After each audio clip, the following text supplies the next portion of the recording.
So The Flash Season 5 Episode 16 was a pretty enjoyable episode, especially with that ending, and a few things scattered throughout, to be honest. So let's get straight into this episode and break it down.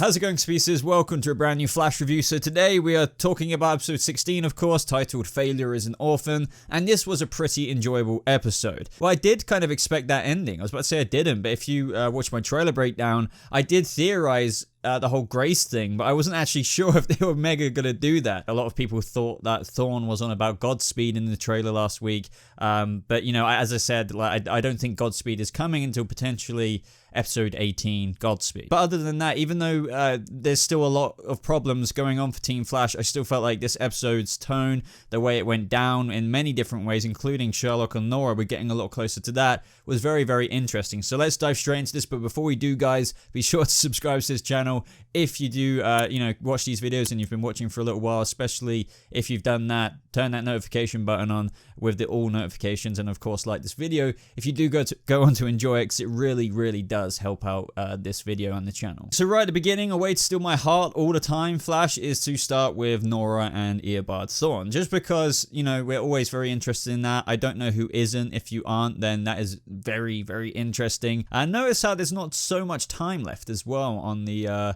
the little clock outside his cell. It used to say like 50 something minutes, and then like 52 minutes, and then maybe it was in his 40s. Now I'm pretty sure it's like below 20. Maybe it said like 18 minutes or something. Would still love to know your ideas down in the comments below as to what you think that is. Personally, I've been saying this whole time, maybe it's like a death row thing. He's already in jail, like he's already in a speed dampening suit. So like what else could it be apart from maybe his end? But it could be something else, and I would love to know your ideas down in the comments below. This beginning opened up the episode in terms of definitely foreshadowed the ending, and you know, little did people know this. As of last week, as I said, a lot of people were hoping that Godspeed would make a kind of early entry, but I love the lines that Thawne had as well, in terms of how he's just like, you know, I know the timeline from the back of my hand. He didn't say it like that, but he was just like, he knows every valley, every little thing about time. And his reasoning for this was that the last time the Flash encountered Cicada that he knew was getting scrambled, so due to a new timeline manifesting itself, it was all screwing up with the Speed Force symbols and all that stuff. So this was a pretty cool opening to the episode. And as I mentioned a second ago, when Thawne was just like, you know, a new variable is coming, or, you know, something big is coming, or someone, it's Grace Cicada. We need to think of a name for her. Grace Cicada. Graceada? But the momentum from this point onwards in the episode was fun. I really enjoyed Nora and everyone else in Team Flash kind of freaking out at her being like the leader of Team Flash at the beginning as well. She was trying to locate Cicada, but a bit too much so. It was a pretty funny scene. This followed along with, you know, her getting her own drink at Jitters, the XS drink, which is very, very, very timey-wimey, wibbly-wobbly if you think about it. And also really like when Barry and Nora went after the freaking Meta who was drinking those toxic chemicals. It also basically, they utilized Barry's scientific skills. You know, he was just like, sodium bicarbonate to would stop whatever reaction your meta powers are creating. Do you know what I mean? It was nice that they didn't, as a lot of people say, make Barry think for himself, because a lot of people say that he doesn't anymore. But this is when Nora starts explaining to everyone that because of this metahuman, essentially it must be the last confrontation between the Flash and Cicada, because the last public known one, you know, throughout history involved some acid burn marks on the floor or whatever it was. And also in terms of Iris in this episode, you know, amongst other things, of course, she was kind of freaking out because with this whole, final confrontation with Cicada, this is our one time to stop it. This is the point of the whole episode. She's thinking, well, if we succeed, I don't see why we won't, but it's never that simple. Nora will be going back to her own time, assumingly.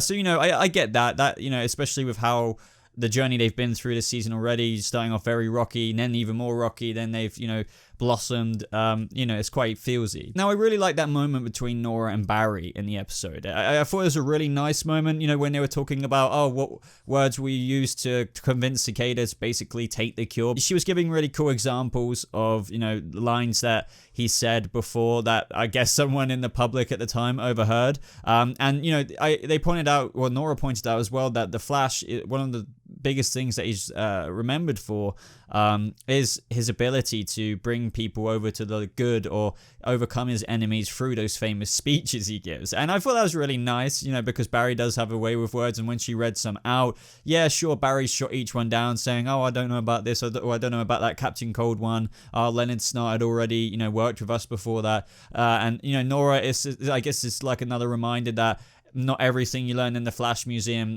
is exactly the way it went down. But, it was still like a cool moment. It was a cool scene. I feel like they used scenes like this throughout this episode very well, and they definitely put soundtrack, the nice warm feelsy Flash soundtrack behind a few of these scenes. Like there was another one with Joe and Barry in the episode, which was really nice with a nice theme behind it. I love definitely the Flash is at its strongest when it does sentimental kind of feelsy moments like this. But I will say, and this isn't nitpicking, because the Flash, this is definitely one of the flaws this season. They said they were going to explain the Speed Force symbols. They might in the next few episodes with Sherlock, getting much closer, but we'll get to that. But she's got a freaking journal out, symbols in it, left, right, and center. I don't think you can, I've seen comments like this, but Iris didn't see the symbols in the book beforehand or something. Yeah, sure, you could argue that, I guess, but at this point, they're on a suit, they've been on the boards, everyone's, it's like they want the audience to think that everyone on Team Flash knows what the symbols mean, but they don't. They've never explained it. It's still a mystery. The only thing they've ever been able to decode about it is this house is bitching, apart from what Sherlock has decoded. So this really needs to be addressed. And whilst we're on the subject of Speed Force symbols anyway, I said I wanted to touch on Sherlock. They did show that scene, I think, when Caitlin and Cisco were walking into the room and he quickly minimized it. It was like at 75+%, I think.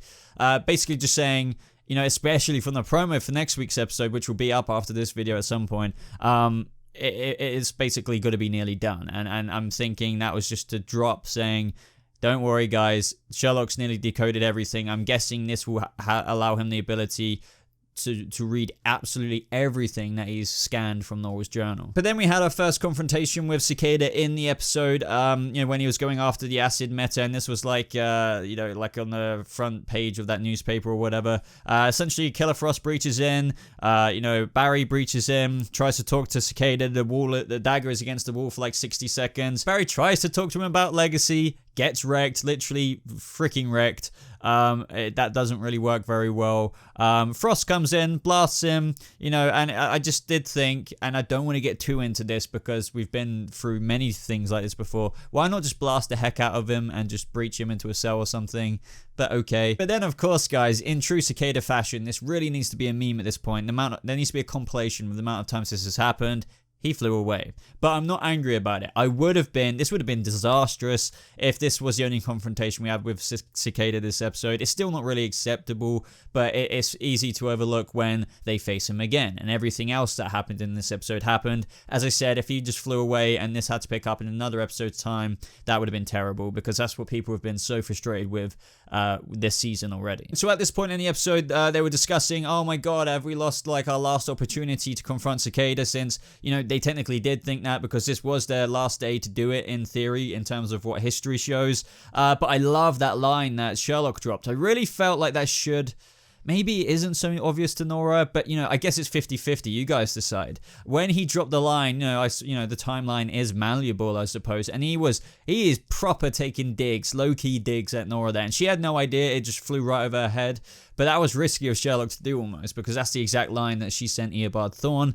Loved that. Sherlock is really not really taking so much shite anymore. So briefly earlier, I talked about that nice scene also between Joe and Barry. In that scene as well, he gave Barry the idea that maybe you should talk to Cicada as like a Barry Allen, a human, because whenever he looks at the Flash, he sees what he hates, a metahuman. So good old advice from Papa Joe. Makes sense. I buy it.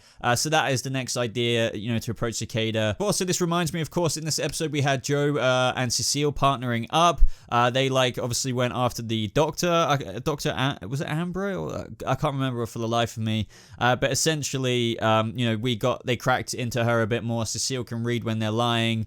Anyone's lying, really. her husband was killed by metas. Surprise, surprise. No wonder she hates metas so much and is helping Orlin. Also, with the Joe and Cecile partnership this episode, they learned that Grace is a meta. Surprise, surprise again. But they did wanna point it out to viewers very crystal clearly that she wasn't a meta. Caitlyn mentioned how they scanned her and didn't show any of that. But ever since that episode where her cut in her head started glowing, that's when she became basically meta celled, rewrote the genes or whatever. But you get the picture. So far, the episode's going quite okay. It's pretty cool. Like, I know we're getting further and further along. There's still quite a bit of the episode left. Barry got wrecked. Cicada flew away. But, they're going to meet again. So Barry approaches Orlin, with Joe's advice. So they meet face to face. I love the line where he was basically tripping up Cicada in his own, motives. So he's like, does that include Grace in terms of killing metas? And he's just like, you want about Barry? Well, Grace is a meta. And this, I kind of like how they did Orlin here in terms of how he's not such a hypocrite where he's just like, oh, well, screw this. I don't care if Grace is a meta. I'm still going to kill metas. They made Barry have such a point here that even Orlin was like, okay, I'll give you a chance. I have to say, I've enjoyed Cicada this season. I even really like Chris Klein and Cicada, but if I was directing him, for example, I would tell him to tone down that rage. What I did like in this episode, though this is skipping forward just temporarily for 10 seconds, when Cicada was getting injected with the cure, I like how they dropped that Cecile was vibing him so much with her empathic abilities that it was almost too much for her to handle because he had such rage. So I do get what Chris Klein is going for with his over-bubbling rage and, shaking jaw and lips and stuff. But it's almost like you do need to dial it back a teeny bit. It's almost a meme at this point for quite a bit of, some users online, with the faces and stuff. But, either way, I liked this scene. Cicada essentially agrees to go back. It was pretty mind-blowing when you saw him in Star Labs. Took me back to Savitar days. I feel like that is the first villain in Star Labs optionally like that since Savitar. Correct me if I'm wrong. I know other villains have been in Star Labs since then, like the Thinker. But, just seeing them there, temporarily ceasefire, it was bringing back those feels. So anyway, there's not really much else to say here apart from they literally do inject Cicada. It's pretty funny how he wanted the other doctor and not Caitlyn just there, but all along the same time shite is going down with the Star Labs lounge. So we had Sherlock and Nora in the Star Labs lounge, and this is where my boy was asking questions yet again. He was literally like, how did she know where that the acid mark was a metahuman? It could have been quite literally acid chemicals from anything else. Sherlock is asking the real questions here. It makes me think, isn't that such an obvious question that somebody else should have asked? But that is when, guys, Grace Cicada freaking blasted through the window. And seriously, I'm quite happy with myself. In my review, I think I even said before I said it, this is probably just too silly to say, but what if it was Grace? And it was Grace who burst through the window of the lounge, saving Nora's ass in terms of Sherlock, poking even further with his questions. Now, this is obviously what the reverse flash was meaning in terms of how the timeline is changing, or what he knows in terms of every nook and cranny in his timeline and how shit went down is changing because somehow Grace Cicada, if you'd like that nickname, let me know. Otherwise, I'll stop saying it. Don't worry. It has come to the present day, and this really opens up a whole new thing because this is like a new timeline, right? So it's a new thing. Now they've got. It was bad enough having the Cicada to deal with before, but he's been cured in theory. That's another question that's up in the air. Is Cicada actually cured now when Killer Frost freezed his wound and stuff like that? The cure would have taken effect in theory. They made a point of how Barry could use his powers, blah, blah, blah, blah, blah. Well, first of all, let me say that scene was awesome. I felt like it was executed very, very well. She is so overpowered, but it's so deliberately so. You can't complain saying, oh, it's too overpowered. They know this and they wanted to do that. Or she is so overpowered. She can freaking use the dampening powers out of her hand.